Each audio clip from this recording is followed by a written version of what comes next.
Alright everyone, we're back at it again, Daily Shoot. Today we have fans leaving Raw before the main event.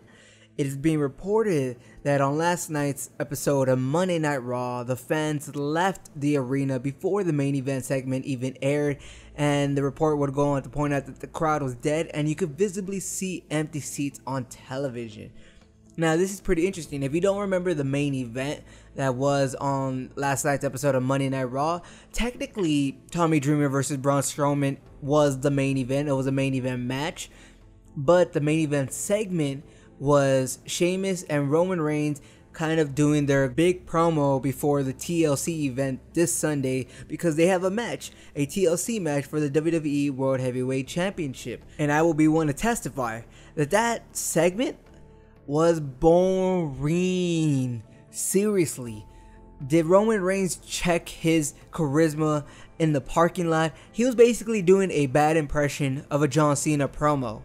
Everything he was saying in that promo to Sheamus, I felt like John Cena could say, but John Cena has charisma and he can be able to pull that off no matter how cheesy it was. It's very interesting to note that this comes on the heels of WWE Raw losing viewership. In the recent weeks, they've been losing viewers, the ratings have been going down, and maybe they're just trying to salvage something at the last second.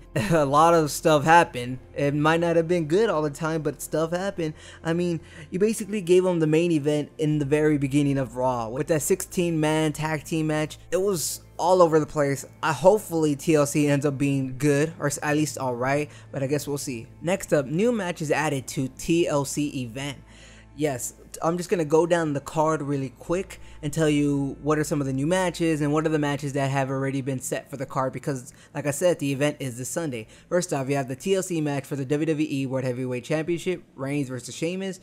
WWE Intercontinental title match, Ambrose versus Owens. Ladder match, triple threat for the WWE Tag Team titles, Usos, Lucha Dragons, The New Day. WWE Divas Championship match, Paige versus Charlotte with Ric Flair on her side. Chairs match for the United States title, Jack Swagger versus Alberto Del Rio. And an elimination tag team tables match between the Dudley Boys, Tommy Dreamer and Rhino versus the Wyatt family. Now some of this stuff is interesting because of the way they've been setting up feuds and storylines, especially the tag team tables match with Rhino and Tommy Dreamer helping out the Dudley Boys.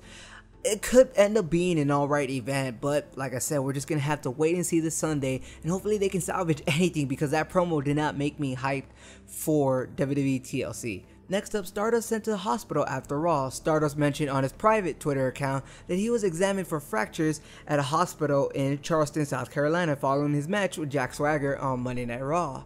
And he was just basically saying, yo, thanks for everybody for looking out for me and for, you know, having hopes that I'm okay. He says no fractures and that he's still alright, but you know, he went to the hospital just in case, because that match was, I guess, pretty gruesome. Not gruesome, but Jack Swagger went all out, so I guess you can never tell when someone's really hurt, and it's always a good thing to get checked up just in case, because you don't want to not get checked up and then just end up forgetting about it and you end up staying out for even longer. Look at Cesaro. He injured his arm or shoulder and now he's out for a couple months. And lastly, WWE announces celebrity for Tribute to the Troops taping. It is said that Howie Mandel is set to appear at WWE Tribute to the Troops. If you don't know who Howie Mandel is, he's the guy from Deal or No Deal. He's a judge on America's Got Talent, the creator and star of the popular children's cartoon Bobby's World.